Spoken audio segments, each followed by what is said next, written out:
Good evening. My name is Jeff Mark. I'm the Chief Economist with Missouri Office of Public Counsel. Our office represents you in cases before the Missouri Public Service Commission. This town hall is part of a larger investigatory docket like Mr. Johnson just described. Out of that, well, let me step back. There's effectively two tracks that are going on right now. Concurrently with this investigation, you have the rate case itself. In that rate case, and we have literature outside that describes what the overall rate request is, which is a sizable increase. That's going to play out over the next 6 to 7 months. Ultimately, that rate request is going to be yes, no, or anything in between is going to be decided by the Missouri Public Service Commission themselves. The information that we hear today will be used in that rate case, at least by our office. The information that we hear today will be used in the investigatory docket that we hear, which is why it's critically important that you're clear and articulate when you get up here and speak, so we can transcribe it and utilize that information.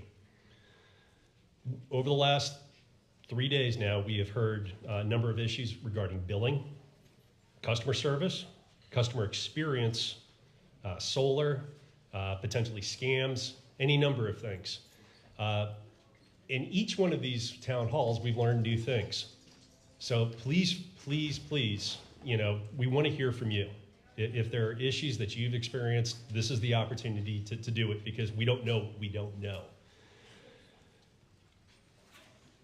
In general, so there is an overall general argument that's effectively being made here with the investigation and the rate case itself. However, individual accounts and billing issues are also critically important.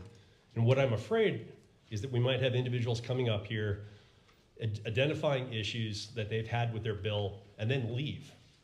That would be a mistake. Be sure after this, if you have a billing abnormality, if you feel like you've been overcharged, if your bills are incorrect, that you speak first with a customer service rep that's out there with the company. And if you're not satisfied with the answer that you get, to please go to the PSC table and or the Office of Public Counsel's table, so we can follow up and make sure that your issue is directly addressed. I appreciate everybody for coming out tonight, and I can't wait to hear what you have to say. Thank you. Oh, one last thing. I've got a set of business cards with my contact information on it. Please feel free to take one and guarantee that we will follow up. Thanks.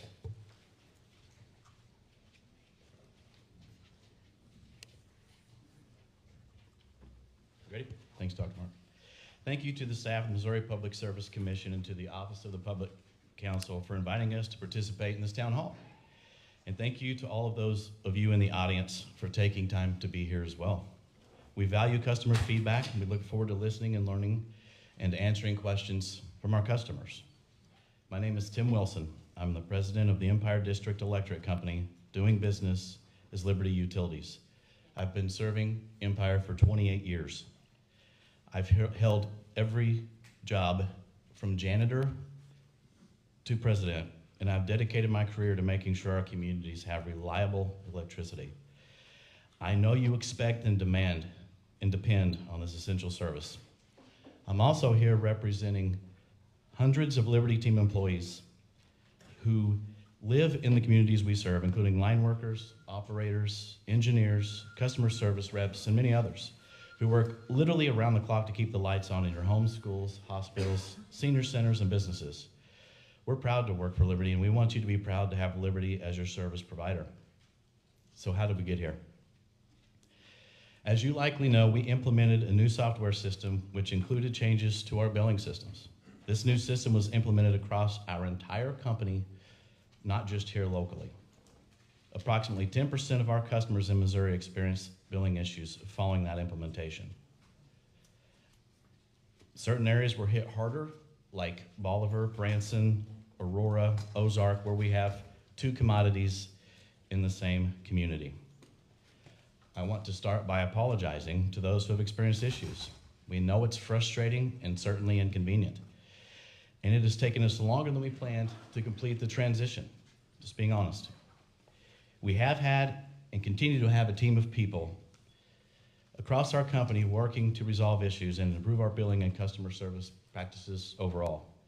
I'm pleased to share that we're making steady progress. In fact, most of our 350,000 customer connections across the 6-state region are being billed as they should be. However, we still have work to do so that all customers have good billing and customer services experience. We are fully committed to continuing to make improvements to better serve all customers. With me tonight, I have Senior Director of Rates and Regulatory Strategy, Charlotte Emery. She's here to help answer any regulatory and general questions. I have our Director of Legal, Diana Carter, who is here to set me straight typically. I also have Candace Kelly, our Director of Customer Service. So for specific questions on your bills, we have several of our top-notch customer service team members here with their computers this evening. They're out front. Please take advantage of this opportunity to work one-on-one with them if you need questions answered. They are here to help you. If you are currently experiencing a billing issue, love to hear from you, but the most important thing to me is that you get help tonight if you're still having an issue. If you prefer, of course, you can always call us or walk into one of our walk-in centers. We also have Eric Larson with us. He's our Senior Manager of Capital Administration and Planning for our water utilities. So if anyone's here that's from maybe the Aurora area or somewhere else that has a water question, he's your guy. I also do want to emphasize that customers who received a delayed bill or didn't receive bills for some time are given at least twice the length of the delay to pay the bill in full. So for example, if you didn't get a bill for 2 months, you would get at least 4 months to pay. We want to work with our customers to make this right. Thank you again for having us. We're here to listen, learn, and help.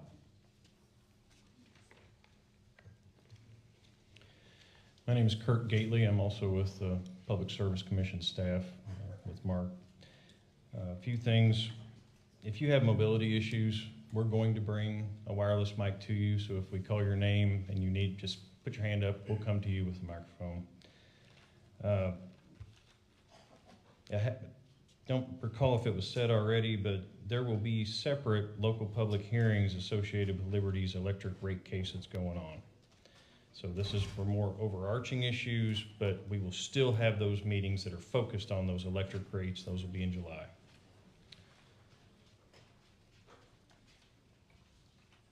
This, if you're familiar at all with any of our other local public hearings, the testimony portions have been recorded and posted online. That's not happening tonight. If you have any concerns about being put on the internet, such, that's not going on. We're just hearing from you, gathering as much information as we can. We are interested in more than just billing. I understand that a lot of folks, that's the primary concern you have, but if there are other operational problems, other issues, as Dr. Mark had mentioned, we have learned quite a bit of new things at some of these other meetings. These folks have learned quite a bit too.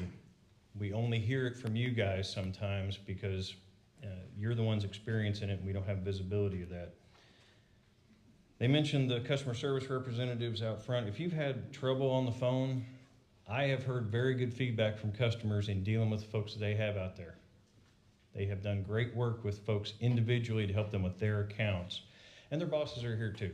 So I encourage you to stop by if you have an individual billing problem that you still need resolved yourself.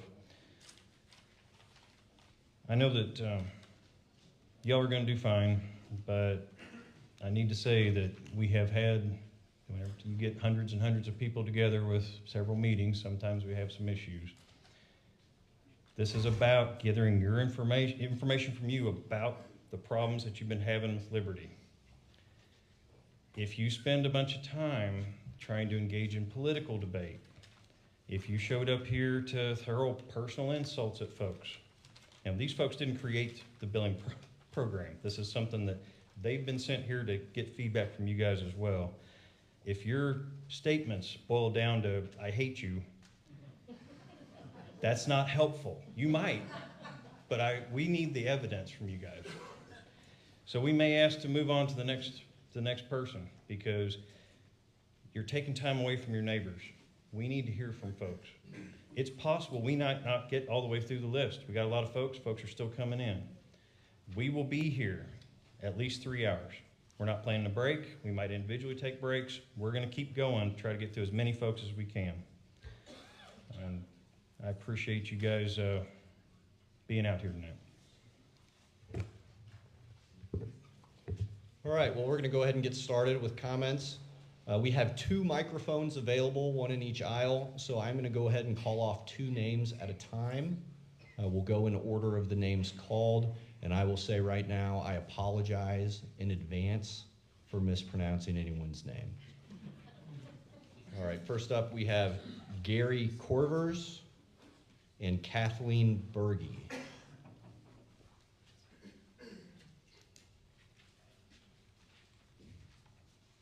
Okay. All right, next. Oop. Gary? Yes. Yeah, my name's Gary Powers. I've lived in Joplin all my life. I've got 4 counts with Liberty. I've really never had a billing issue. They did get it square pretty quick, but there's a couple things I'm going to highlight on. My electric bill in the last 5 years on all 4 counts has went up double. I had an engineer from Liberty look at it. He said, well, you don't have really any problems. Why your bill is up is because the rate hikes. And this one really gets me wound up. But they say on the news, your average rate will go up $7 per 1,000 kilowatts. They make it like the average person uses 1,000 kilowatts. That's an absolute lie. The average person uses 2,500 to 4,000. Another thing is electric heat is not hot. It's lukewarm. Last but not least is, I just kind of found this out, 30 years to pay for that mess up at Asbury plant is insane.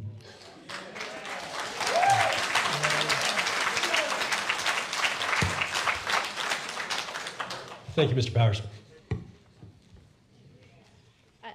I might just jump in. I do appreciate your comments, but I do want to make sure that we set the record straight that the Asbury and Storm Uri is 15 years, up to 15, not 30.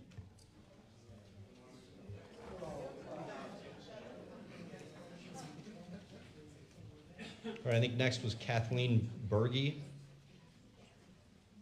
or Berg. Okay. Next up, we have Richard Hamilton and Sharon Lillard. And I'd recommend if the name is even close to it. Yeah, I'm dealing with reading signatures and probably mispronouncing. So again, I apologize. Okay. We ended up with 8 bills of on March the 25th.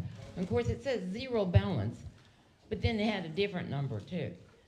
And then on April the 22nd, we got a bill for $620.40, and it was only $5,251. But then we got another, and my husband went to go pay it. They turned around and told him we owe another bill that's got due in 2 days, and it's April the 25th, and it's another $616, and it was $5,669.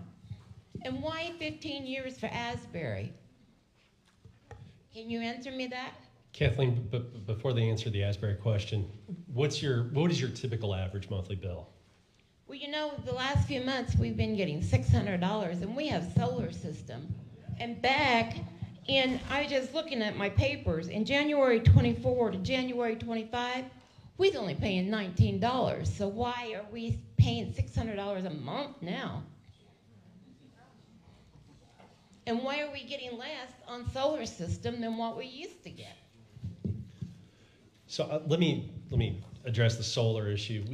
That was a relatively new issue that we've discovered through some of these town hall meetings. If you do have solar issues, in the the rate case currently in front of you right now, there is an intervener that's focusing on just solar issues. So I'd ask that you go back to it after you get your questions answered to be sure to touch base with our office outside there, because we're redirecting those comments to that advocate, because they're asking for it and they'd like to go ahead and address your specific issue. I mean, we had the solar back in '24, and like I said, that's all we was paying. And now we're paying $600, plus we have to pay for the solar every month too. Right. So we're paying higher bills now than what we did before. But what's the 15-year Asbury thing? First off, I would really encourage you to go talk to our customer service reps if you're wondering about your bills. Okay. Secondly, the General Assembly passed a law, and Charlotte can jump in, called securitization. Securitization was passed for items like Storm Uri and for items like Asbury. It was literally done for that. It was some people didn't like it, but it got support and it was passed into law. The reason it was passed into law was for extreme and extraordinary events. Storm Uri, in less than a week, we spent $205 million on natural gas to run our generators to keep the lights on. We have fought at FERC for price gouging and for folks getting out of penalties. I think we were the only utility to do that, to fight for our customers, but it's either that or shut the lights off when it's -20. Can't do it. We have a responsibility legally to provide electric service. What that resulted in, just to give you an idea, $205 million is just about what we would typically spend in a year, a little bit less. What that did was it saved, although it's over 15 years, believe me, I don't want it on your bill for 15 years either, because we're going to hear about it for 15 years. I don't like it either. But that was the method that we all agreed to in order to recover the extreme and extraordinary costs associated with Storm Uri, and it saved our customers. We calculated $32 million over regular recovery mechanisms. So in other words, if something else happens, we're going to end up getting billed for that too, you're trying to tell me? Anytime weather comes through and you consume energy, we're actually working with Dr. Mark on the value of lost load study. At some point, is there a pricing point where people just, even if it's really cold, you don't want our service? That's something that we're working on, trying to get to. But yes, we have an obligation. I don't have the choice to not pay that to keep the lights on. But that was an extreme, extraordinary event once in I don't know how many years they say. But cold weather events are becoming increasingly, To clarify, the question mentioned, though, Asbury in particular, just although it's the same mechanism idea, but you mentioned Uri. So the General Assembly also passed that for coal plants that were uneconomic for customers, where they weren't fully depreciated, okay? And so we had some money on the books because Asbury wasn't fully depreciated. But because it wasn't fully depreciated doesn't mean we shouldn't do the right thing, because it was costing our customers more money to keep it online than it would to shut it off. And the reason for that was it was built in 1970. It was nominally 190 megawatts, and it just was not running. It was just sitting there. And so the General Assembly passed that law for securitization for not only stranded assets, but that we used what the law provided for us to do what we felt was best for our customers. Then why don't they make it more modern? I'm going to go ahead and... So you're trying to say modern, what, it costs so much? These are really good questions, and this is a theme that we've heard in a number of different public hearings. So I'm going to give a stab at explaining that specific surcharge in your bill. So that specific surcharge in your bill that you're going to be paying for the next 15 years includes two things. It's the Storm Uri cost, right? Which was in 2001, it was an awful storm. It hit Missouri, it hit Arkansas, it hit Kansas, Oklahoma, Texas. Effectively what happened is for 2 days, the price of fuel just skyrocketed because wind farms froze, solar farms had snow over them, the coal plants froze, and the natural gas pipe plants, the distribution system broke on issues where they weren't properly weatherized because Texas and Oklahoma weren't used to having that strong of a storm come through. As a result, If you think about that entire wholesale market, there was a big demand for energy because everybody was freezing, and all of these units started going offline. So that supply and demand got out of whack. Now, to cover those costs, those fuel costs, and I can't stress enough like how big of an issue this was, we had multiple municipal utilities have effectively got a bill for 3 days of use that exceeded their entire annual budget. That meant that municipal utility couldn't pay for cops or potholes or anything else. Now, the Missouri General Assembly's answer to that was effectively to create a credit card in the form of what we call securitization. And that's what's being paid off. Now, this company deserves whatever they deserve out of this town hall, but on that specific issue, I will defend them. They were the one investor-owned utility here in Missouri that did go to bat and attempt to go ahead and claw back funds for their customers at FERC. FERC ultimately said no, but at least they tried. Now, the Asbury issue, again, this is a coal plant that was built in the 70s, but over the course of that time, there was a number of investments that was made into it to make it more modern, including scrubbers. Now, at that time, it was not an economically dispatchable investment at that time, and that's the key phrase. Now, we don't have foresight, we can't predict the future, and for what it's worth, our office argued against shutting it down. We lost. Now, the reality of the situation is that coal plant went down, and the demand across the SPP, across the United States, quite frankly, has increased. And that is a real issue that we are dealing with today, is that demand is outstripping supply. What does that mean for you? What does that mean moving forward? Well, there is a fear of price volatility moving forward. And I can tell you that based off of the company's resource planning efforts over the next 20 years, they are committed, at least today, to investing more into fossil fuel and reliable generation. Now, that is the plan moving forward, but again, the reality of the situation is we are also going up against just market demand over it. Think of it this way, there's only so many natural gas engineers out there. And if Kansas is looking for gas plants, and Arkansas is looking for gas plants, and right on down the line, there is a long line of people that want to build. And that supply and demand is basically increasing the cost that we're experiencing right now. So this is a real reality that across the United States people are dealing with, and there's a lot of strong issues to address. Unfortunately, the General Assembly, the securitization, like Mr. Wilson described, the initial bill was designed around uneconomical coal plants. This last session, your General Assembly approved, in part, a larger omnibus bill. Embedded within that bill was a commitment or a requirement for utilities to have reliable, dispatchable generation. For anything that gets retired, they have to have at least an equivalent amount moving forward. And that's the idea, is to rectify Uri-like situations in the future. Now, no doubt more needs to be done, but that's where we are presently. All right, well, I think we're up to Richard Hamilton. And folks, I'm going to go to just call in one name at a time. So, Mr. Hamilton, would you like to make comments?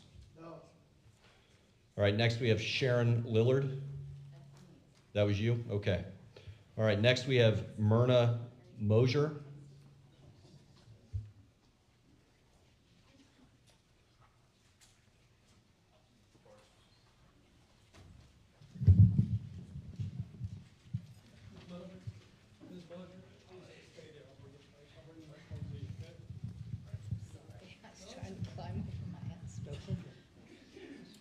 First of all, I'd like to thank all of you for being here and hearing our voices today. I really appreciate it.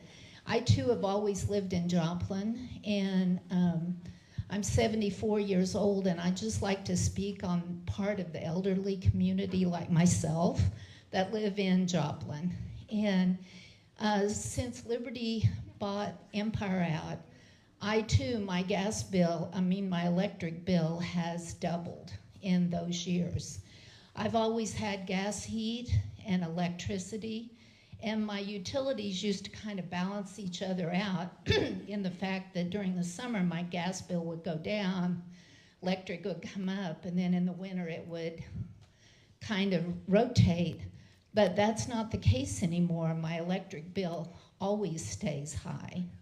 For example, in April, my electric bill was 14% of Social Security. Now, I'm fortunate in the fact that I have other income, but a lot of my friends do not. And I've never spoken at a town hall. I've just taken the rate increases. But for a customer just looking at the electricity, you know, it seems like they've spent a lot of money in expenditures on a new building, on everybody drives a new pickup, everybody has new trucks. And for a customer, that makes me think, well, that's why my bill's high, is because they're not doing their best to keep the expenses down. And I understand expenses going up. My husband and I ran a truck dealership for 25 years, so I understand. And our expenses would go up too, but before we would raise the rate, we would try to cut expenses to keep the price down for our customers. So my concern, for example, 1 month this last winter when it was cold, I paid $250 in electric and $250 in gas. And I live in a very modest house, not large at all, good insulation, and most of my friends would never have been able to pay that much, you know. And there's a lot of us that are trying to stay in a single-family home and pay the utilities and all of that. So going forward, I would just like to say that when you're considering rate increases, you need to remember that some of us, we can't earn more money. We're just kind of in a place here. And on the other hand, maybe we should look at expenses and try to cut those as well when we're thinking about utilities. Thank you, Cheryl. Right, next we have Mr. Ron Hang on, Peterson. can I say something just real quick? Oh, absolutely. Ms. Moser? Yes. First off, thanks for speaking. I know you said you're not used to speaking in public, and it's pretty brave of you to do that, so thank you. I can assure you, not only from my team, but those folks over there, look at our expenses. I wake up every day thinking about expenses. You may disagree, but I can assure you, we look forward. That's why we're set up the way we are. That's why we're regulated. We hand over our full books to the Office of Public Counsel and staff, and believe me, they pour through them, and we argue about expenses every time. So you've got advocates on both sides. Well, thank you. Yeah. I have to look at expenses every month as Yeah. well. Thank you. Thank you. All right, Ron Peterson.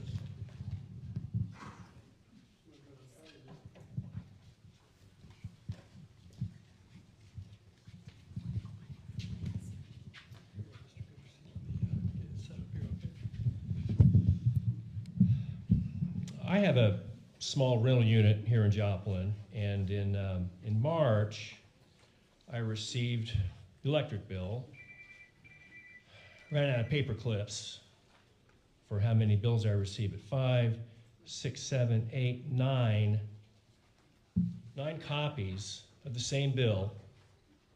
Some of them came in, 4 of them in one day, 3 in one day, 2 in one day, over the course of a week. The April bill came shortly after that. You can leave those there. The April bill came. And with a due date of April 22nd, and the other one came the next day for a due date of April 25th. 2 different amounts due, the same billing dates, previous balance forward, different amounts. I don't even know what I owe on that. And I understand something about billing systems. I've been around the block a few times. Typically, somebody puts in a job, it's called a job in my world, to generate bills. So I'm just awfully curious, how did somebody enter a job 9 times and not know they did it? What about the mailroom? Didn't they say, my gosh, we've got 50,000 bills going out, and we only do like 5,000 a day.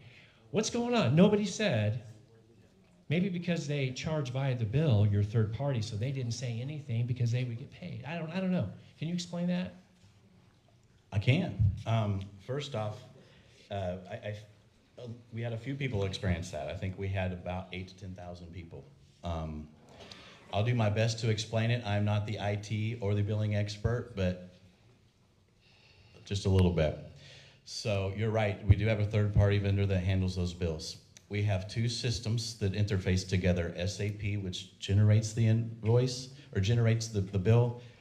Kubra prints the bill. We have a subsection of customers. There's about 35 to 37,000 of them that are called collective customers. They're ones that generally have multiple premises. You would fit in that category. What happened was there was an error in one of the bills, and so that batch, we call them batch, like your jobs, and that batch got held back. Okay? Whenever it went to print, there is a handshake between Kubra and between SAP that puts a print date on it, so SAP knows it was printed. Something happened in the system that did not put the print date on it for customers like you. And so it would go back, and then it didn't have a print date on it, so it would send it. And over the course of 4 or 5 days, which we found out, we had a key control missing. Someone should have caught that before 9 bills, okay?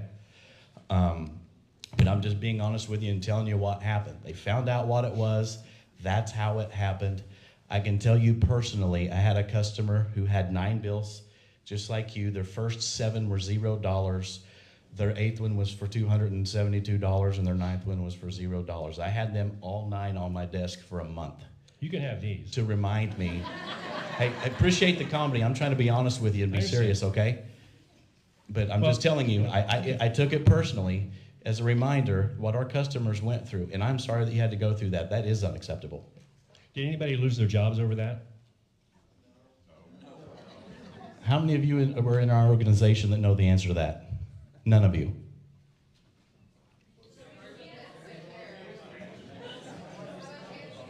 I cannot discuss personnel issues, but I can assure you things have been handled. Well, for my business, I have my bank auto send, just an auto draft that goes out every month.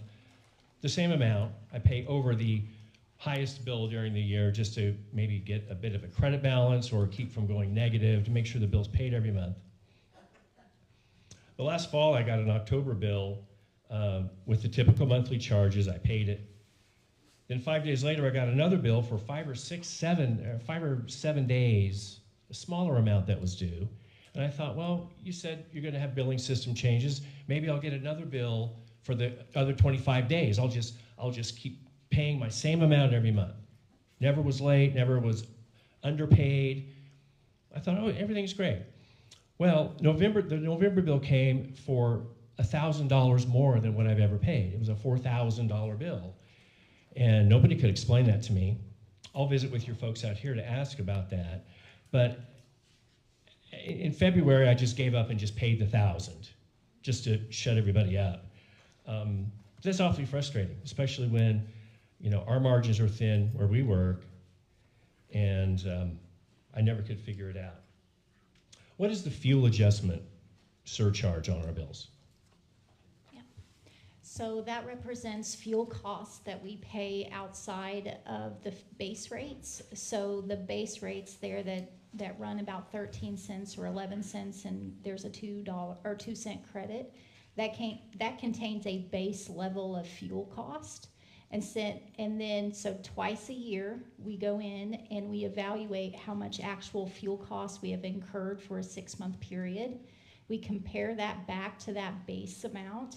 And if we have incurred less fuel costs, then we will give you a credit.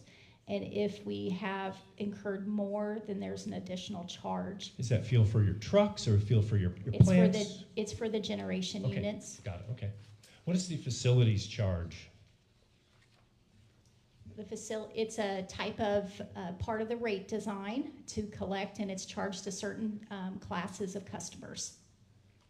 But what does that go to? it helps cover the cost of service to provide to that class of services, class of customers in a year. Okay. A lot of my other questions here have been addressed.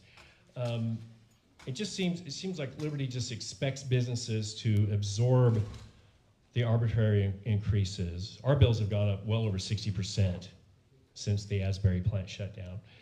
But I'm just wondering, you know, I've had to cut hours from my staff. I've had to lay people off. Has Liberty ever laid off anybody? Yes. Okay, well, I did, It's you know, not easy, I understand. Google is our friend here, and so is ChatGPT, and so is Grok. I looked at all three of those platforms. I didn't see any major press announcements or any kind of widespread layoffs from Algonquin or from Liberty.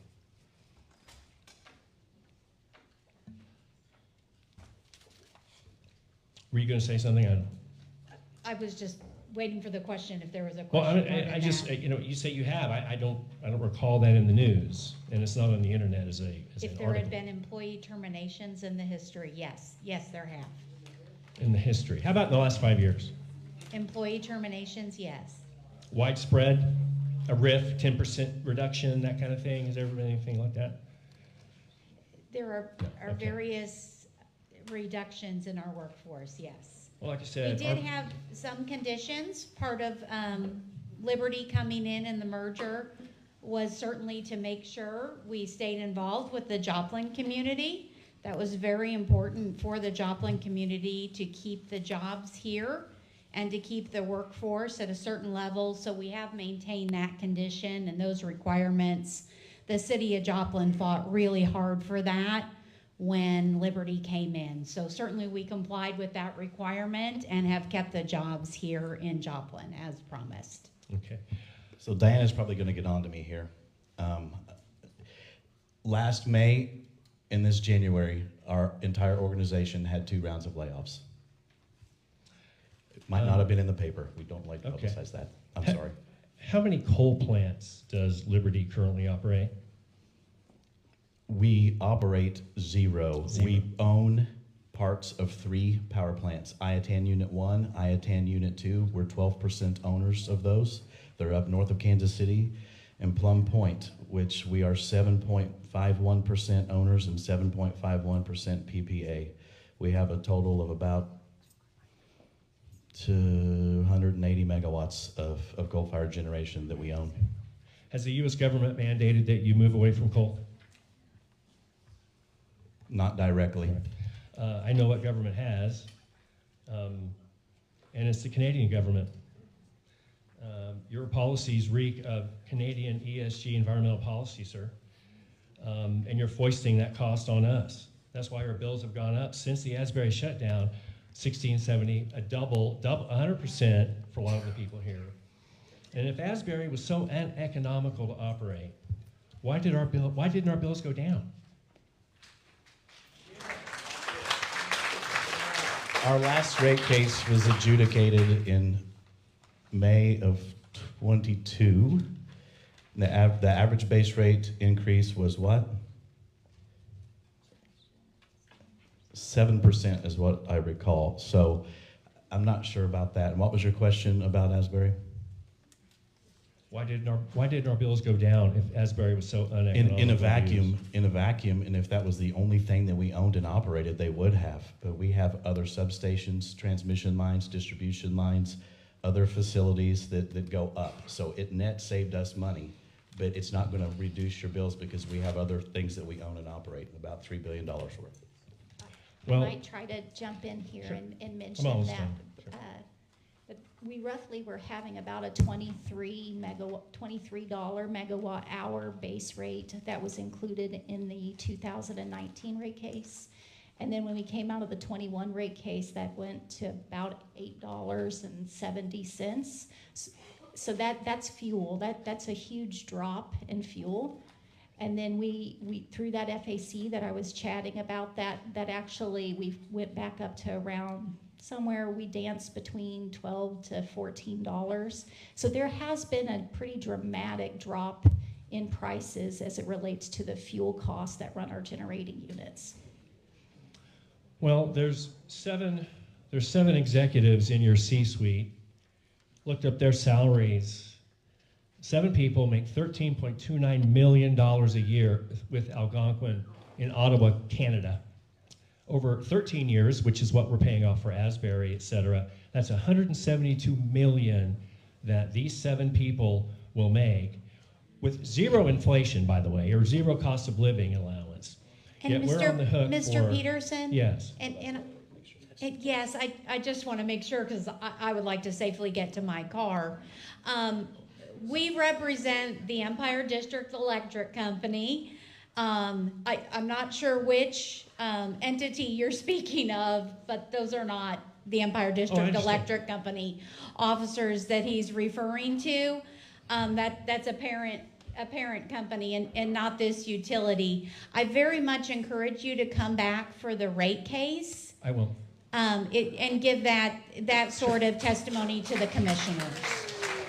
Well, in closing here, I just see that we're paying facilities costs, we're paying fuel costs, we're paying Asbury and a storm cost.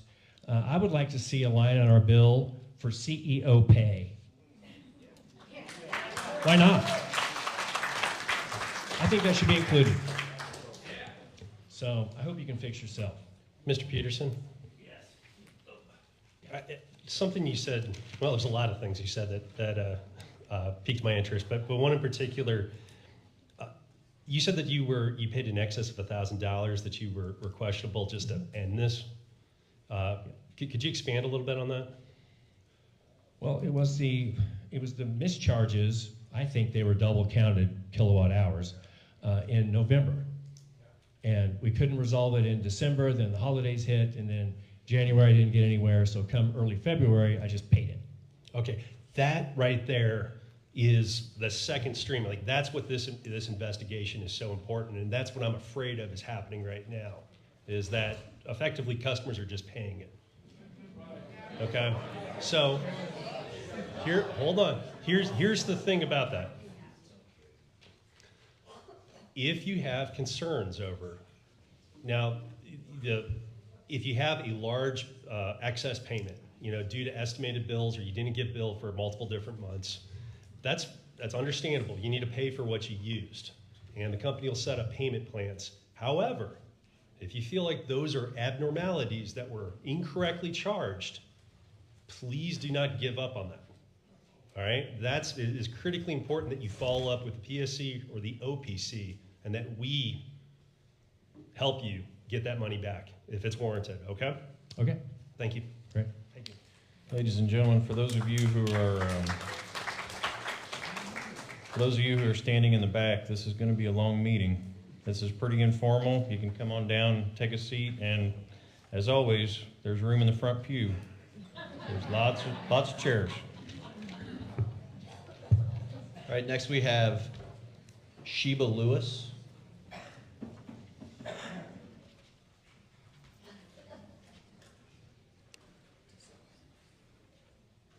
First, I just want to apologize because I do not like public speaking. I've lived in Joplin for 40 years. 22 of those I've been on my own. For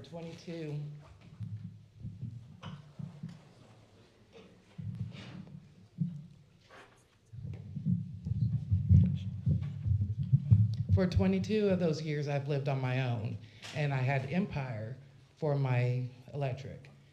I can honestly say I feel like Empire had a soul. If I called, a supervisor would get online and make sure I could afford my payments when I was in crisis.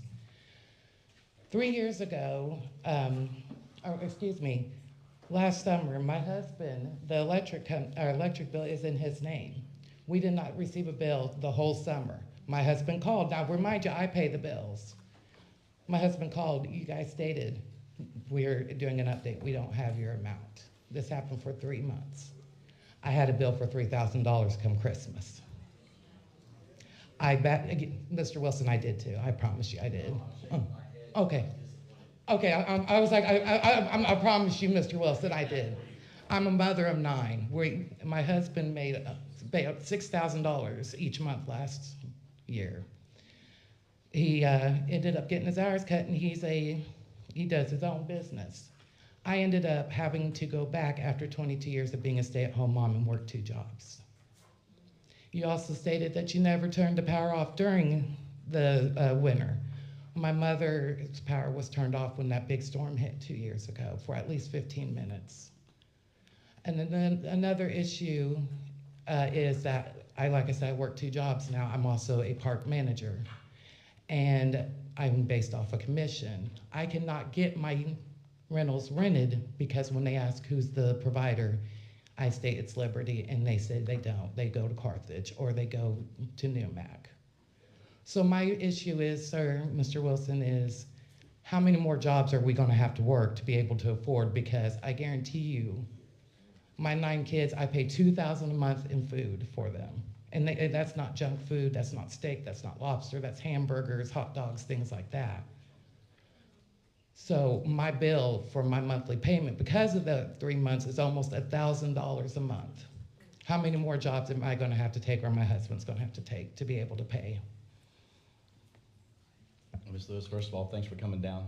I know, like I said to them, it's hard to speak in public. If you have questions about your bill, we'd love to help. We have Mr. Nate Hackney here that has programs that he's back there. He'll wave at you if you want to talk to him. He is probably the nicest guy I've ever met. Okay. And with respect to the outage of your mom, I just want to be clear that when I was talking about the storms, we don't want to just shut people off on purpose. I'm guessing she had an outage that was weather related. No, it was scheduled. Or Scheduled during that 15 minutes. During that storm, we're parts of the Southwest Power Pool, and the entire power pool had to do rolling blackouts, and so that's what it was. It wasn't, something that we did on our own. We were mandated to do it, but so I apologize for that. Okay. Thank you. Nate, can you? Yeah.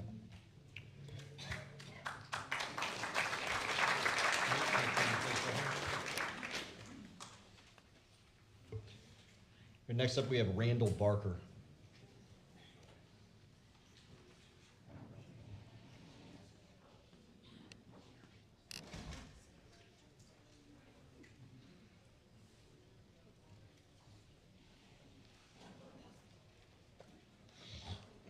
I'll try and keep this short. You've already stated my name, and I'll get a little off topic, but it's related to Liberty and who they use, PSC/OPC. I bought a new home in September of 23, or bought a different home. And since that time, I've got another home on a different electric company, and my bill is double and triple. And it's total electric, my other home, and this home is not, and I use it very reluctantly. I'm a firefighter. I get hot. I've had a heat exhaustion and heat stroke since I was a kid. And I can't even run my air conditioner more than about 4 o'clock in the afternoon until 10 o'clock without having a $1,000 bill. When Asbury got on there, my first bill was $460, and I about crapped. But this all started when I moved in there. I didn't realize things until I'm settled, and it all started with frequent power outages. Consistently, I've been there, so we're talking a year and a half. 4 to 6 times a month on an average. And this is not, it's for a few seconds. And I've lost a freezer from it, freezer meat. It's right after the power outage happens. I call it flashes before, but I call it an outage now. And it's a consistent power outages, and everyone around me has it. I'm an advocate for the area. They call me and text me now every time it happens. From Neosho to Seneca and up to Joplin. This has happened repeatedly, and it's still happening now. 3 times in January, 2 times in February. I don't have the whole list with me. I do have it on my book, but I'm not going to keep your time. It's still happening. And it's ruining people's appliances. It takes me about 30 minutes to reset all my systems. And I've had trouble with my systems, and luckily got my Culligan back and my freezer back, my refrigerator going back again. But I lost the meat that took me 2.5 years to grow, and the meat, besides the cost and time, and then got the freezer going. It was that power flash, I call it, power outage. It didn't let the freezer come back on, and as soon as I turned it on and discovered it, the stuff was ruined. It came on and worked great. Worked great for 2 or 3 months. We had another power outage right after the full flash of the short 7 seconds. Me and Alexis Rogers, as we went over this stuff with Mr. Justin, fried the freezer all the way. And I said, like I said, it affects all. I'm sure there's plenty of people in this room, and when I went to the Aurora, everywhere around, they're losing appliances and systems to these short power outages that happen. And you've had Adam Rockmiller come to my place. I've had my place checked out 3 times. My stuff's all good. It's your substations, your infrastructure. It is not my problem, and it's not a squirrel or a bird or a cow or Superman. So I started contacting the PSC. I'm kind of getting off of I tried to write this out. I'm not good at reading and writing, and I'm not great at speaking, but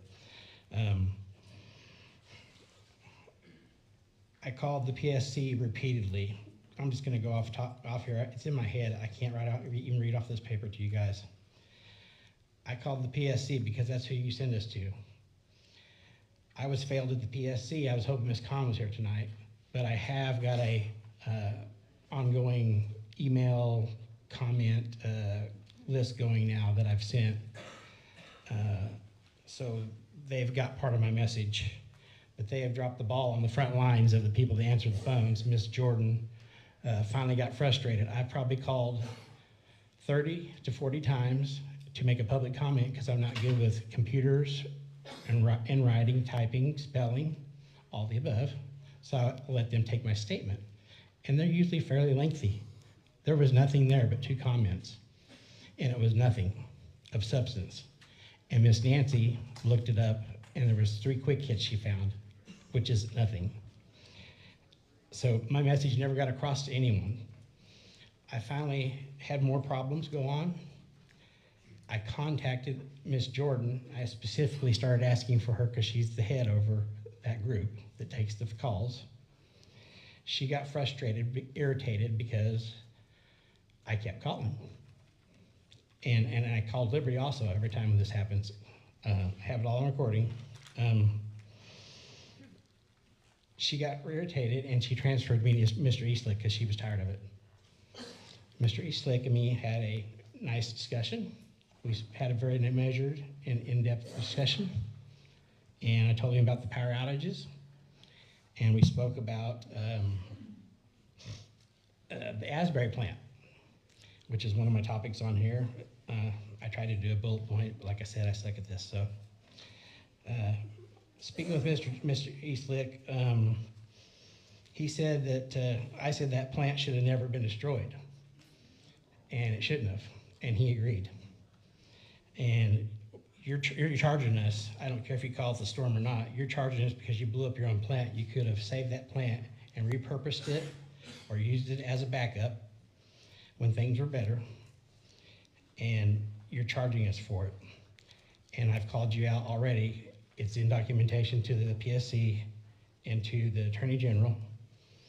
When I spoke with the fire marshal, that's considered theft and fraud.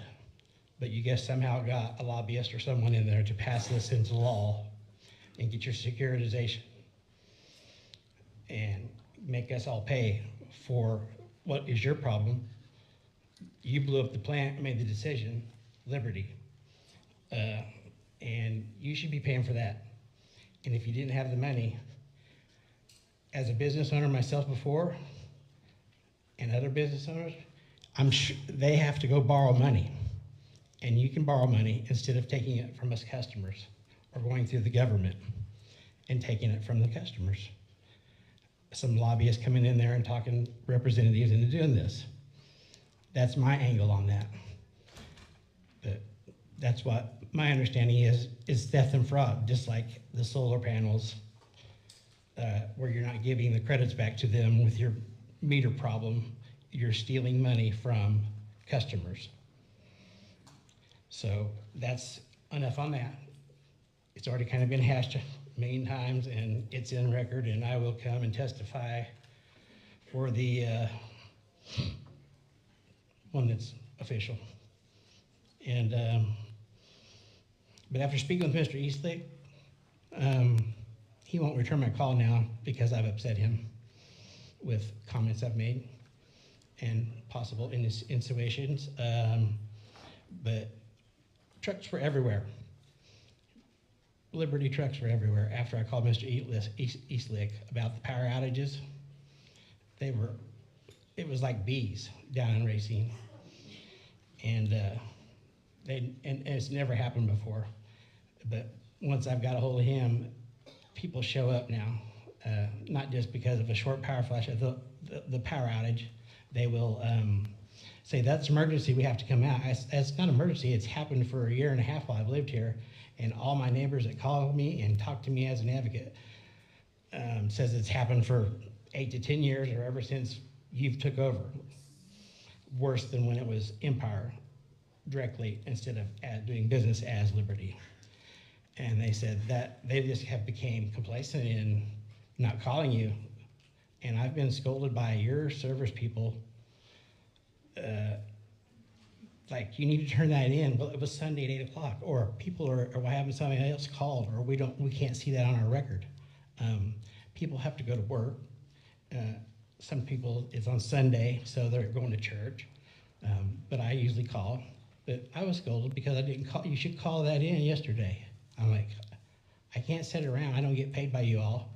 And I don't get paid for my time that I spend resetting my equipment and checking my freezers. Now I've got more meat, and I have to go check my freezers and make sure all of them's running again, so I don't have thousands of dollars. I'm down $2,000 at least, besides my time in freezer meat and freezer at this point. So I digress.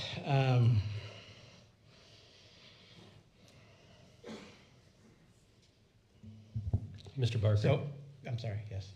Are you still experiencing the frequency issues? Yes. And do you know if your Can I- neighbors are as well? Yes, I call them or they call me. Yep, and it's between, from Adam Rockmiller, it's between the Neosho and the Seneca substation. So it'll go all the way through there, and sometimes towards Joplin. So I have people towards Joplin that call me also. So other than that, I finally got through with getting an actual documentation, like I said, with the PSC. They had failed me, and when I started this, I started doing it for myself. I did it for me, because I didn't like the rate increase and the problems with the outages. But I started talking to people, and I take care of an old lady. And she's limited income. She can barely get by. I help her out. And she can't hardly afford her electric bill, and she has them same issues.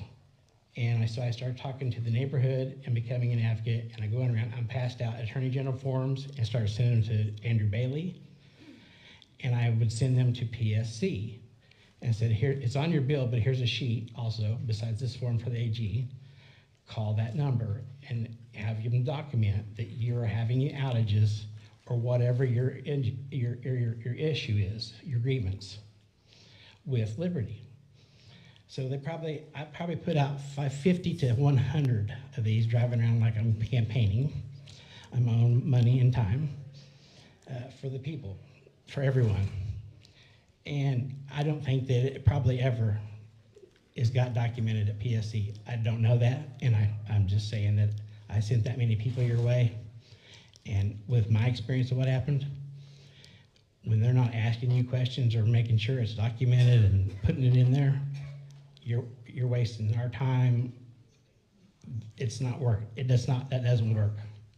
It obviously hasn't until I finally got a year and a half later. I have it on my phone, and it's fairly recent. Ms. Khan should be aware of it, Mr. Eastlick, everyone in there I kind of called out and related Ms. Jordan and Ms. Jordan, et cetera. So I'll finish on that. Yeah, your plant could have been decommissioned and reused. We should not be paying for this. You should get a loan. Or I have a question for you. Who is your CEO? Is it Christopher Huckelson up in Canada or wherever he's at, or Mr. Steven? Who is your CEO? Who do you answer to? Rod West. Okay, and he's from where? He is new. He started March the 7th, I believe. Okay, and is Chris Huckelson still involved? Chris Huskilson is back on our board of directors. He went from the board of directors to be interim CEO until they could find a permanent one. Okay. Is this Liberty Electric? This is kind of what happens at the house, except for it goes all the way off. Good timing. So this happens in church, and people think that God's coming. I think God's coming, yeah. It's not cool. Last time I was at church with my dad, the lightning hit pretty good. It might have been for me, but I think you asked the question regarding where is he out of? Rod West? Based, yeah, I don't need... He's out of New Orleans. Okay. We have a U.S. president now. Okay. And Christopher is where? Ballpark? Nova Scotia? Nova Scotia, Canada, yeah. Okay. But he's not, it's Rod West now. Very good, thank you. So, let's see if I can get here. We already addressed it. That getting passed, I think it should be overturned. I think it should be revisited and overturned, and you all get a loan or have your CEOs take a haircut, or somebody take a haircut. They can afford it. And I know Christopher has braggingly put out that he's went from 3 billion to 300 billion, you know. Pulled up his face the first time online. You guys have the money to take care of this yourself and pay for your own fuel. I need $10 from coming to Aurora the other night for fuel. I was getting low. Will you all give me some money?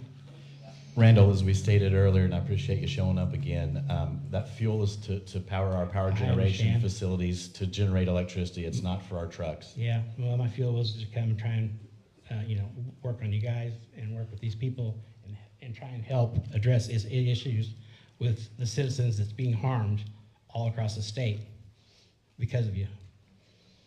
And the PSC somewhat.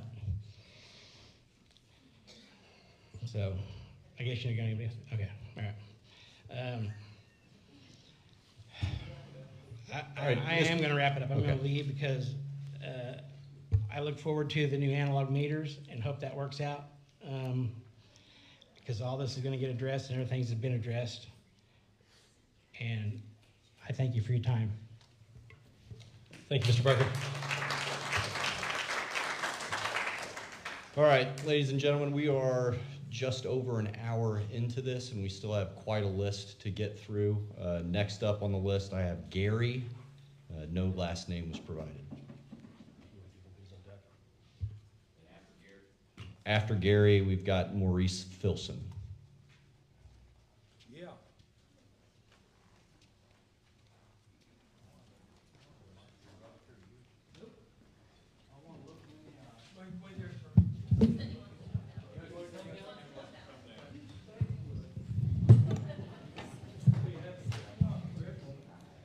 While Gary's coming down, if any other customers are experiencing irregular harmonics or bad harmonics, so you think of it as like flickering lights, please bring it to our attention. Thank you. I just want to see how beautiful all of you were. I will do my best not to keep you till midnight. I objected to the putting in of the wind farms up north unless our country goes the direction that I think it's going to go. Those could turn into white elephants. I have not turned my heat on, nor my electricity, my cooling, 21, 22, and 23 for the very reasons that you people have talked about. This cost, that went up, and the list goes on. I'm not going to pay for that. I can't pay for it, and I don't think these people are going to help me pay for it because they're having problems. And I live alone. I've done everything to my house that I can think to do. I've got top insulation. I put in all new windows. And guess what? It doesn't do me any profit. So I'm just letting you know what I'm going through. I don't think this is going to do any good. I don't think we're going to see any benefit out of it for one reason. Your costs keep going up. And who's going to pay you out? We are. And I'm not pleased with that because these people back here ain't going to help me because they need help. Is it midnight yet? I'm going to take that with me.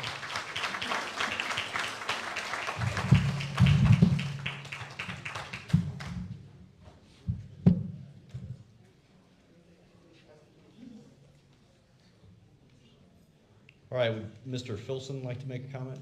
Or is that Mr. Filson? All right, gotcha. Would Gary like to make a comment? Apologies, Mr. Filson. Okay, all right, next up we have Eddie Johnson. And then after that, Stafford Griff Jr. or Senior. Apologies for the mispronunciation. Like you said, my name's Eddie Johnson. Live here in Joplin, just built a new home. And everybody knows that when you get into certain stages of the work, you have to rely on other contractors. So at the time, we were down for a little while, a couple of weeks. HVAC wasn't even in at the time.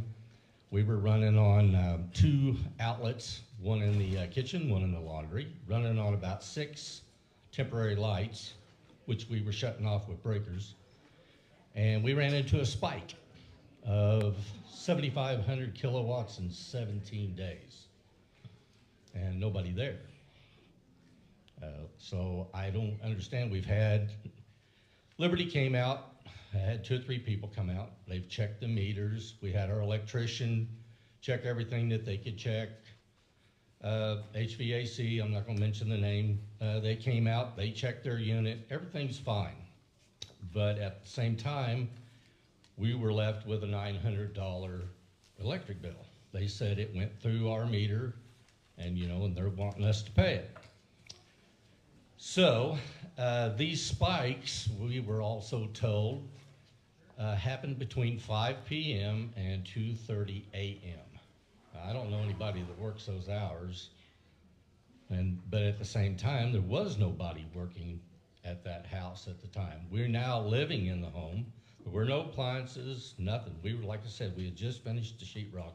We were waiting on the painters and the other crews to come in, set doors and cabinets and all that stuff, and then the appliances came in after that. So we're living in the home now, total electric home, except for a gas fireplace. And our last bill was like 120 bucks. So, I don't see how an unoccupied home can generate that kind of wattage. Nobody can explain it either, neither can I, but they're still wanting $900, and I've been told that they're computer generated, but we've received 3 shut-off notices. Sir, can you help me out? When was the spike again? I don't have the exact dates. They got it. Like what months was it? 2/7 to 2/24. Yeah, in February. Yeah, okay. February. We'd like to be able to follow up on specific Yeah. situations like this. We have these unexplained. So we've talked to everybody about it, and so far I pay the electric bill, but I'm not paying that $900 right now. that's not happening. If you'd be It just willing to, didn't. Go ahead, if you'd sir. be willing to provide us with your contact Yes, we have. information, you already have. We have a Okay, case thank going you. against it. I just wanted to bring it to the attention. We did have some billing issues. Those have been rectified. We got several bills, you know, and they were all different amounts and blah, blah, blah, but that's all been rectified. But the situation here tonight is the spike and the time of the Right. spike. You know, like I said, nobody works 5 p.m. to 2:30 a.m. So, Just to be yeah. clear, first Yes. of all, appreciate you. Go ahead. Eddie.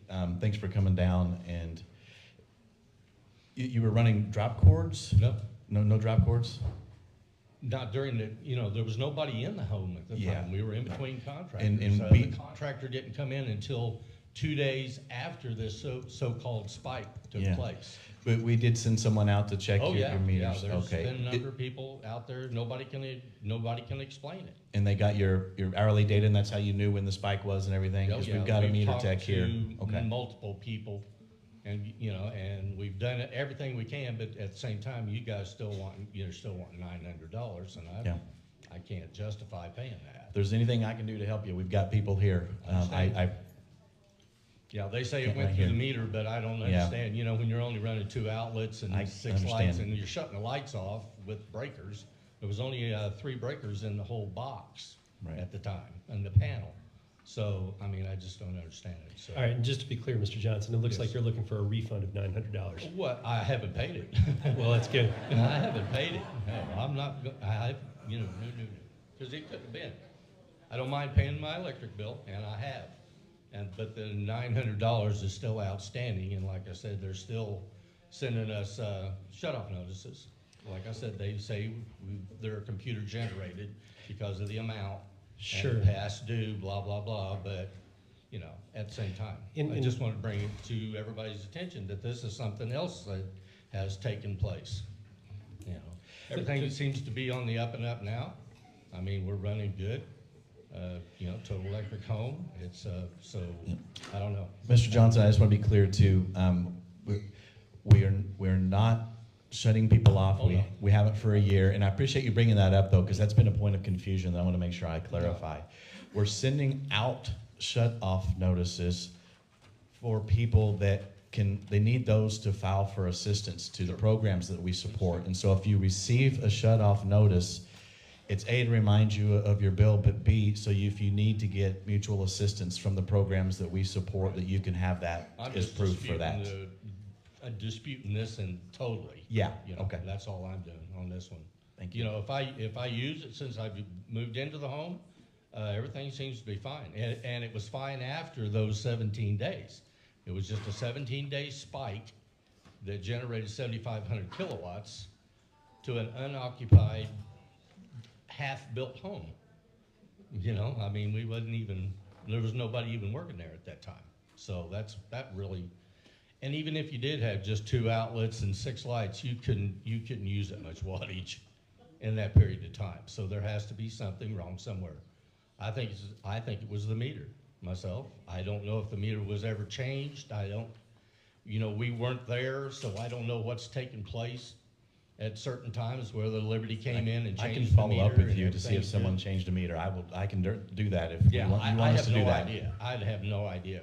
You know, like I said, we weren't there. Can you give every Candace day. your name and address, and we'll Sure. double check for you. Yeah. I want to get Okay. to the bottom of it as well. I don't know what's taken place, but that's where we stand today, and it's just a spike issue, and I think it needs, you know, something really needs to be done about it. There's just no way it could have happened.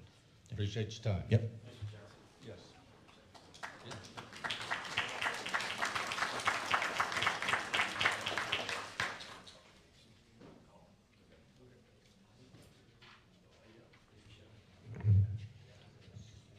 Ms. Stafford? I'm having the same problem like everybody else, high bills. So I don't want to avoid going over the same routine over and over again. Right. Yeah, I don't want to bore y'all going over the same routine about high bills and not getting my bills out on time and whatnot like that. So, you know, it's the same thing everybody else is having tonight. Same problem, you know.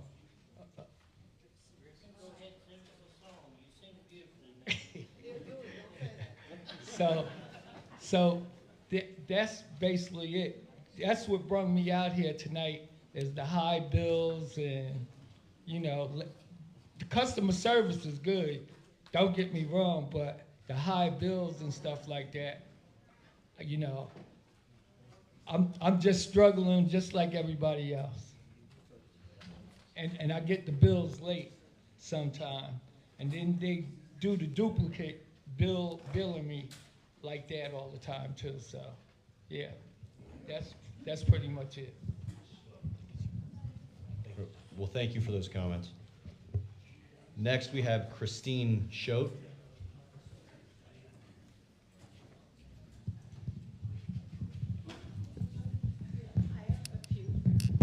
Hello, I have a few statements along this. Since this is regards to the money, I'll start with that part first.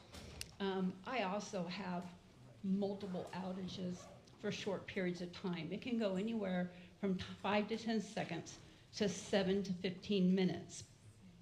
I have lost a refrigerator, freezer, and the wonderful food that was in it. And I know that's not your worry, but when I'm paying your electric bill plus buying a $2,500 refrigerator, that gets expensive. How come I worry about, can I pay my bills? I can be gone for 2 weeks at a vacation. I mean, my husband and myself, we have a small dog that goes with us. So there is nothing in that house. I mean, the refrigerator's going and the usual utilities are going, but my bill won't change. I'm gone, I'm not watching TV, I'm gone, I'm not washing clothes, I'm gone. And my bill's the same or maybe $5 or $10 more than when I'm there. Doesn't make sense to me. It irritates me. But I pay my bill on time, and if you look up my record, the only time I have been late is when I get late bills. In regards to the man who had 9 bills in that short period of time, I got 6. Other than the one I got late, made me worried. I ran down to the company. I live in between Neosho and Joplin. So I have to come into town to pay my bills because your automated phone system and the people I try to get on for an actual person on the phone when I'm trying to pay a bill, neither one of them understand why I can't pay my bill. And I say, here's the account number you guys have given me, and that doesn't suit. Here is my phone number that it always asks, since you can't give the correct account number, which I have it written down and I read. We need your phone number. Well, your phone number doesn't work either. Try another day. I love it. You want your money, I want to give it to you, but nobody wants to take it. So I come in town now and I pay it in town because nobody wants it. They don't want to make it easy on me, let me just pay it over the phone. They want me to travel for it. Well, now I got a surcharge on my gasoline too. Okay, so when it comes to the spikes, I never thought of it till I listened to these other people. But when I have those outages and stuff, some reason my bills are higher. The more outages I have that month, the higher my bill is that month. Totally doesn't make sense to me unless when it comes back on, that rush of electricity back to the house makes me pay more, which really isn't my fault because I didn't turn the electricity off. I'm not saying you cut it off, I'm just saying I had a loss of power. So I don't understand. Ms. Choke, Yep. you mentioned that you lost a refrigerator and a freezer. And a nice large TV about the size of that sign behind you. Was which that was recently? Expensive. It was in the last 6 months. Okay. Did you reach out to us and let us know that that took place? And Yeah. Did somebody? No. Okay. I actually called it's a Frigidaire. And so I called Frigidaire and said, you know, this one's not that old. You know, I don't, other than I had a power loss. Mm-hmm. I'm having problems with it. And they said the compressor was going out of it. I had it checked. So I bought a brand new one. Well, that's not true. I got another one. And then I had a power outage So now it's no, the second one's no good. So then I went and bought a brand new one, which was expensive. Ms. Scho, you may not want to say it in public, but I know that they're wanting addresses. If we could get your address, I have no problem sending someone out to check your situation out to make sure that, you know, sometimes in high demands is when you know, your electricity might be, Well, but when- I want to make sure that When we get we those, double check where it's you're when we at. get those charges, the power boosts back up, I think it's killing something. I mean, I don't know, I'm not an electrician, but I lost my beautiful TV and my Well, we definitely my need to come refrigerator and plus check it. the food that was in it that I replaced because the refrigerator didn't want to replace it. You guys didn't replace it. I still had to eat because I love food, and so I replaced it. Do you mind coming up and giving me your address? No, I don't mind at all. And then along with the Asbury billing, I have brought up, I believe you were at the desk when I brought that up, but when it comes to customer service, I was really disappointed because I was having bills that were going up and down, and sometimes it'd be $300 more than I've ever paid. So I finally called electric, and they're like, nothing's wrong. And so I got hold of the Attorney General and wrote them a letter and showed them my bills on how, you know, it might be, for example, $300 one month and $600 the next month, and then it's down to $200, and then it's back up to $400, and I don't understand when that's the same two people, same amount of clothes, same TV shows, and the amounts are going wild. Always paying them on time, though. I'll tell you, I'm good about that. And so I wrote a letter to the Attorney General, and he wrote a letter or made a phone call or whatever it is they do, and got hold of Liberty and said, this is the complaint that she's processing. And I got a letter back from the Attorney General. I brought it in with me today. And they said, well, we contacted Liberty. Liberty says they don't see any problems and everything is fine. And so the Attorney General told me everything is fine. And I'm like, you okay, but that doesn't tell me why I'm having power outages, why my bills aren't halfway close to each other. And I'm not talking about winter versus fall and fall versus summer. I'm talking about summer versus summer, month by month. So those things were very irritating. Now when it comes to the Asbury thing, as a responsible homeowner, I'm insurance poor. I literally am insurance poor. I have everything insured, including my dog, who just had surgery, which was another bill. But the thing is I have insurance on my home. If I get hit by a tornado or a bad storm, or a guy wants to be crazy and drive into the house or something, I have insurance. Why did you guys not have insurance on the Asbury building? That way the insurance could have paid for your Asbury problem instead of me paying for your Asbury problem.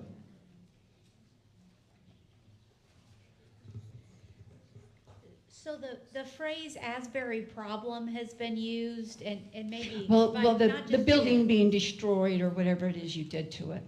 Well, it was demolished. Yes, it was. Because it wasn't being used then. For safety reasons, it was demolished at the end. The parts that couldn't be repurposed. There wasn't an insurable loss. There wasn't anything. That's because you guys for did it insurance. to your own building, which means when you were discussing, you're losing on it, it's not being helpful, it's not being used appropriately. This building or this facility is not doing what our company needs it to do. You guys should not, you personally, your company should have made the decision, if we bring it down, we need to pay for it. Not, we need to make everybody else pay for it. That's called a business loss. You take it off your taxes. But it's not a business loss to me. It shouldn't be. It is a business loss to me because I'm paying because you guys decided this particular facility was not appropriate for your usage. It's not my fault. Ms. Choate? Ms. Choate, I understand if you're just wanting to share that, and we very much want to listen, and for everybody who just wants to share that. So just let us know if you have a question and want us to respond. The question is why did your company not take its own responsibilities on or carry insurance? It's not something that could be insured. Then why didn't you take care of your own problem instead of asking us to take care of the problem? We utilized the proper procedure that was established by law. Okay. We went to the Missouri Public Service Commission through the proper procedure established by law. Okay. Went through an entire proceeding with the staff. Thank you. The Public Service Commission and various interveners obtained approval Okay. from the Missouri Public Service Commission and then acted according to the order of the There it Missouri is. Public Service Commission. Thank you so much for that, because that did exactly what I wanted it to do. It throws it onto you guys. You guys approved it, and thank you very much for not taking care of your city and your workers.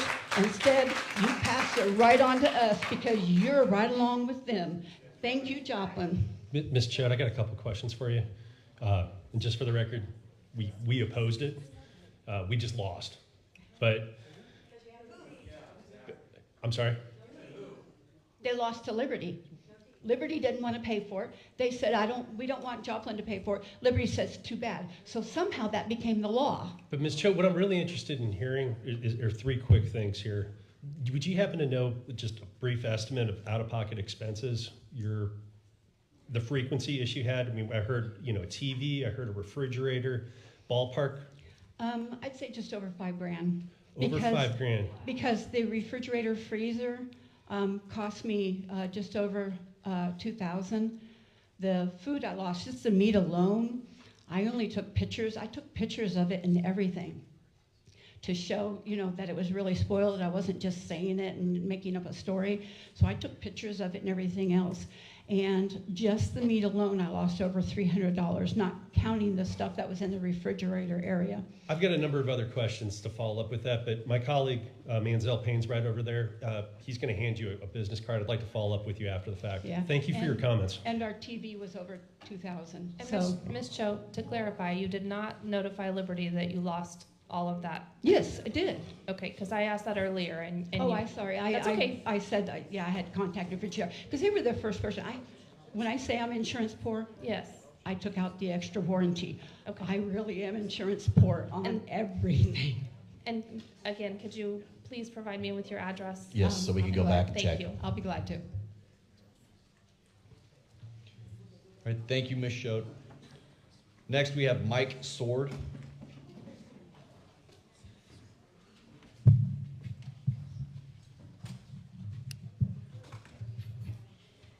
I have something just a little different than what everybody else is talking about. Over a year ago, I started this process of building a garage that I was going to put power in so I could work on my trucks and my cars. I still don't have power. I keep getting, because of the recent storms, because of this, well, we got to figure out this. This all started back in June. And then all the way, actually clear up into February when they said, well, okay, we got all this stuff, we're coming out with underground boring, we're gonna get it in there, we're gonna do it. Have your city inspector come out, inspect what all your electric, the box I put on the side of the garage, got everything done. Still no power, ain't heard from them. What, 1 year you've been waiting? I've been waiting for a year. To be clear, this is a new meter set? Yeah. Okay. Can you come over here and give me your phone number? I will Yeah. call someone personally. Because I've been waiting, and I've got a light pole at the back with the light on it. The fiber optic guys knocked it out 2 years ago. It's still not fixed. Now the one in the front yard, it's out. It just went out last night. Can't get nothing fixed. Can't get nothing done. Write the number. And while that may be the first time it's been mentioned here, our staff has been aware of complaints from home builders and such on meter sets for quite some time. When the company deployed the new billing system, it wasn't just billing. It changed all of their managing their work orders internally and such. We received complaints from a lot of folks about delays in meter sets. For the home builders, of course, they were used to a certain routine and getting their work done and moving on to the next house. But other incidents like this, I have never heard of someone who was still waiting a year. Yeah, I'm waiting a year. If I would have known it was going to take this long, because see, I checked with Liberty before I did anything, because I had 2 acres out of town that I could have built my garage on, already had electric on it, already been going. But I checked with Liberty if I needed to do anything before I had this built before I sold my house to build this garage. And they said, nope, call us when it's done. Now I get from the guy that's coming out and looking at it, you should have contacted us before.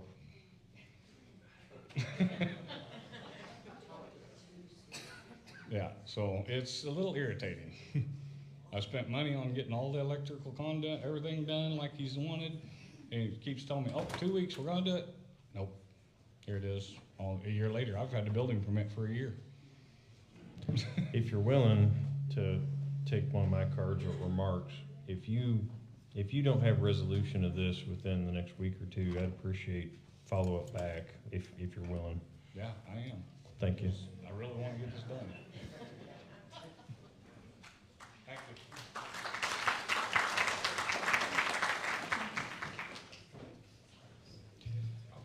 Next on the list is Sid Davis.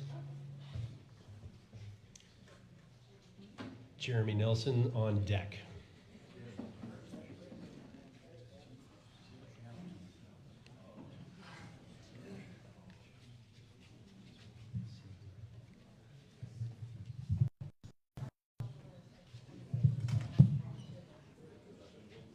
Good evening, everybody. Okay, first of all, without having to rehash a bunch of the stuff that's already been said, all those issues I have experienced. However, that's not my number one concern. When the solar program began and Liberty Utility started in that program, we were in that in year 2. I put in a big enough system that could generate electricity for my house. For years, our electric bill year-round was $19 a month because we generated sufficient extra electricity. Now, I received a letter that said that what the utility company was going to pay me was going to be reduced per kilowatt hour. Now, so we have called the office, and their phrase is directly laid on you. And their response every time is, I am sorry this happened, but it's the Missouri Public Service Commission who approved the decrease in rate. You see, it's not them. They're getting electricity at the old original price, if you will, and paying me less. And so I have called up and said, hey, that's just not right because, see, I am an electric producer. I am just like they are in that if they can raise their rates, I can raise my rates to them. But do you think they say yes? No, they blame you guys right here. And you cannot say we lost the argument because it's coming out of our wallets. Okay? Now, I did not come up here as a whiner or a crier.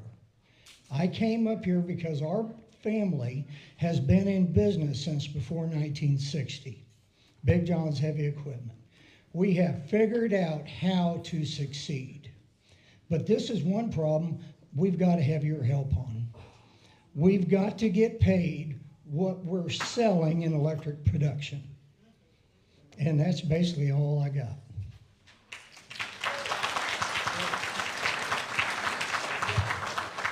Excuse me, sir. And I'm sorry, I didn't catch your name. Possibly Mr. Davis? Yes, Sid Davis. Sid, you may want to contact Renew Missouri. Are you familiar with Renew Missouri, the organization? I will be. Okay, or someone who advocates for solar. You got it for him? Mr. Davis, I'm going to give you the contact information. Okay. Thank you. Okay. So does that mean you guys are not on our side? Most of y'all would hate me personally. I'm a. We don't hate you personally. Just no, I mean financially. I am I'm an environmentalist. I'd be all for your solar, but we do have to charge the rates that are in our tariff, And for that to be changed, that has to go through a rate case, but Renew Missouri is in our rate case. And so they could Phone number possibly be there. an My advocate email for on you the there. back is my colleague who's going to advocate on the solar side. Thank you, Doctor. You're welcome. I think to sum it up, what everyone feels and what I feel is frustration and lack of trust. My journey again started back when everything changed. I own over 80 properties in Joplin and the surrounding area that use Liberty. And my bills were going all over the place. So what do? I call customer service, try to figure out what's going on. And run around after run around after run around, bills changing, why are they changing, why am I getting billed? They said, well, why don't we just put all your stuff on one account? Okay, so I put it all in one account. That took 5 months. Every time I called in, oh, sorry, you gotta talk to someone in business. Oh, wait, they're busy, they can't talk to you, they'll call you back. They never call you back. A month later, I get my bills again. I'm frustrated, I call in. Hey, someone's gonna call me. Nobody calls me. After the 5th month, I threatened to go to the utility commission. I got a return phone call. So went through that process. That wasn't fun. They wanted an additional, I don't know, $1,500, $1,800 all up front so that I could get everything onto one bill. So I could try to track to find out where my costs are and why my costs are and why they're changing and why, again, I don't trust, right? I don't know. Mr. Nelson, can you clarify? So you attempted to try to consolidate these bills? Yes, so I could have one bill so Right. that I could one time I can see what all my expenses are. And they wanted an additional $1,500? They wanted everything to be paid current at a set time in order for them to move it to a single billing. Okay. Which I did. So we kind of got that sorted out. Very painful. Then I get bills and I'm trying to figure out like, well, wait, this isn't in my name, this is in a tenant's name. Why is it back in my name? I've got some revert to landlord stuff. It's a great service when it works. Come to find out, these are bills from September of last year, or from August, or from July, or from, so trust, I don't know what I'm paying for, right? I go to Walmart and I buy a dozen of eggs for whatever, and I know I've got a dozen of eggs. I'm trusting them that they're delivering that power to my house, tenants, lights, whatever. I don't have any trust, right? And this, I mean, I can go on and on. I mean, then, okay, you're gonna charge me late fees for bills that I never received, and you expect me to pay them. Took me 3 phone calls over the course of, I think, 3 different months here, where I'm on the phone with the rep for a good 30 minutes, 45 minutes. Oh, we'll take care of it and get back to you. I never get a phone call back. I never get a credit. And some of these are stupid, they're 20 cents, but you know what, it's principle, right? Here recently, I called back again because I didn't get any of those credits. And a nice lady on the phone spent 45 minutes on the phone with me, putting me on hold numerous times. And maybe in my next bill I'll have a credit, I don't know, I hope I do. But it's just, I think what it says to me is if I'm paying for a service, I shouldn't question, right? I shouldn't question if I've received it or not. I have solar too, and that's jacked up in my house too. I don't have time to screw with this stuff. I really don't, right? Mr. Nelson, I got a couple quick questions for you. I didn't mean to interrupt, but no. One thing that I'm hearing continuously, throughout this evening and other sessions that we've held, and honestly, I should have brought it up earlier, but there's a bit of a time tax, right? There's an amount of time. Absolutely. Can you give me a ballpark figure of how many, over the past year, how many times you've called this utility? I've probably spent 10 hours at least. 10 hours? Yeah, because I'm at work and I unfortunately have a lot of downtime. And you're a business owner? I own rental properties and I work full time. Do you have this experience with any other? No. Okay. None. I'd say the last thing that's frustrating is for me as a landlord with tenants. My goal has been for the last 17 years to provide quality homes at fair values to blessed families. And it makes me sick that they're paying half of their rent in electricity. right? So you have an $800 place that they're renting and they're paying over $400 a month in utilities. I don't know how they survive. I don't either. Right. So again, it comes down to frustration, and it's them pinning it to us, and it's trust. I can't trust that you guys are providing a service to me that I'm actually paying for. Now, if you can prove to me that you're providing me that service, I will gladly pay it. But where I used to pay a couple $100 a month are now thousands. And it varies and it's all over the place. But I mean, I'm sorry, your customer service people are great. Your systems are horrible. And you guys should be responsible for it, not us. Thank you. Next, we've got Dustin Demir, and on deck we have Virginia Armstrong.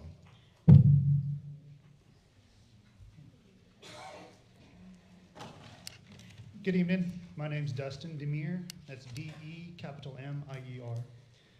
My background's in manufacturing. We also build real critical little components. So I'm going to make a statement, followed up by a couple questions. I also have works-cited material I'm going to give you guys, because I understand that some of my information might be a little on the higher end. So there's what's called, in these smart meters, a current sensor. Uses a magnetic field to detect current and generate a proportional output. If current sensor fails, it can lead to inaccurate readings. There's also what's called a shunt, low resistor. It's precisely calibrated for current measurement. Current flows through the shunt, creating a voltage drop. Smart meters measure this drop and calculates the current drop using Ohm's law. If the shunt resistor is not precise, the voltage drop across it will not accurately represent the circuit's total current. This will lead to inaccurate readings of the ammeter.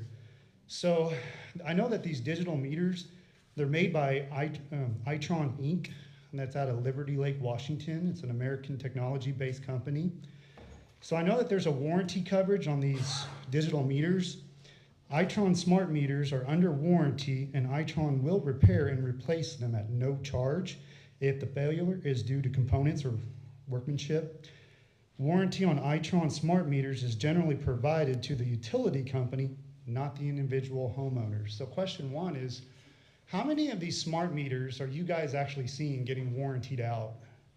Question number two is going to be, if my smart meter that you guys put on my house, if that is defective, how are you guys going to calculate? What mathematical formula are you going to calculate to reimburse me for overcharges?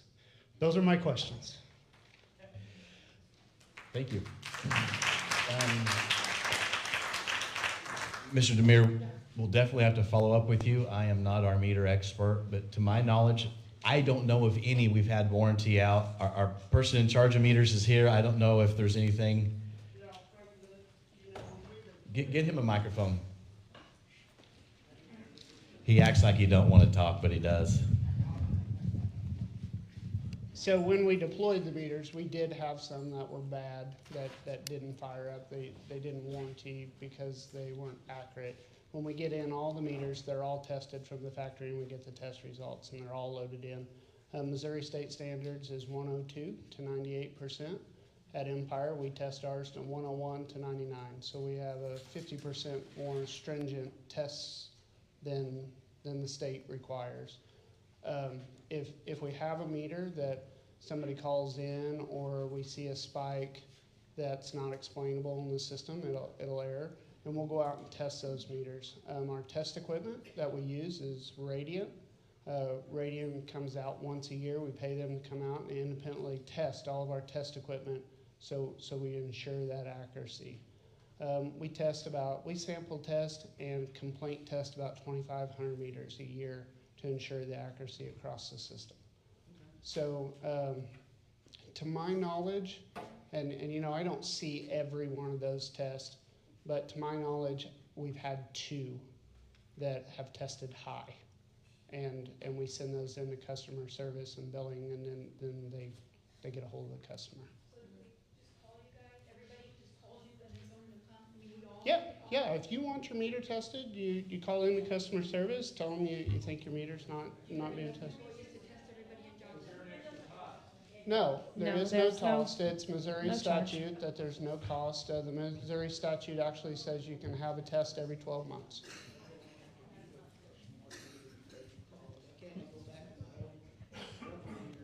So you, Excuse me, we got a problem here insofar as that the whole point of this is to get a transcript, to build a record. We can't hear anything. So okay. So you can opt out. could you please repeat the question? Oh, here you go. Mine? Yeah. I want to know why I'm mandated to use your smart meter, so-called, where I used to be able to read my own meter and send it in, because there is a trust factor that I don't really trust what you guys are getting and what you're sending me, you know, as a bill.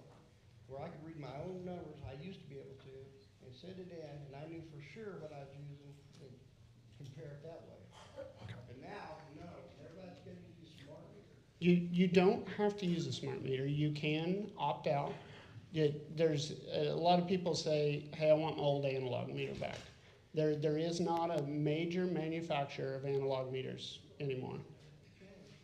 You do have a choice. There is an opt-out. There is a new Missouri bill that just came out. It's Senate Bill number 4. It says you can opt out and you can have a traditional meter, which means not a mechanical.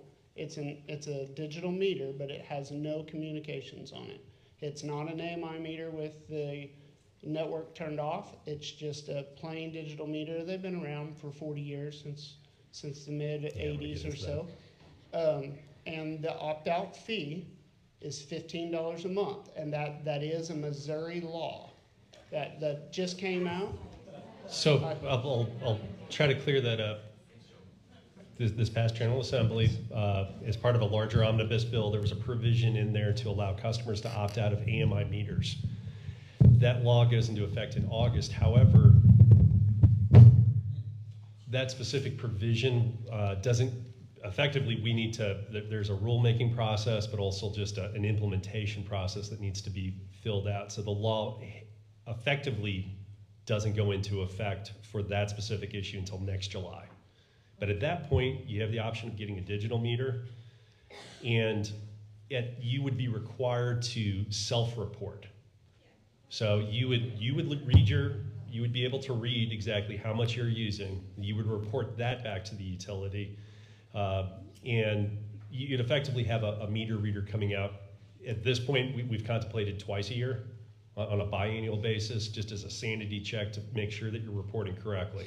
But that process, like I said, is probably a year out. But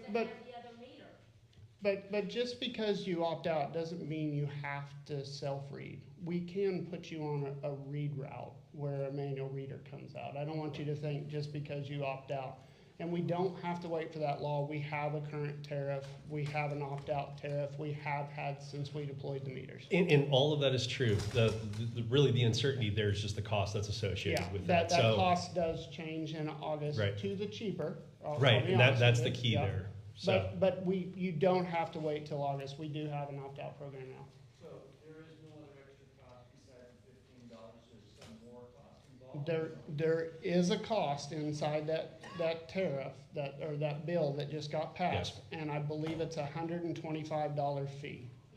Yeah, it's a one-time fee. It pays to pay to change out the meter. So then you got $125 plus the $15 monthly. That should guarantee that you're not going to have any spikes anymore.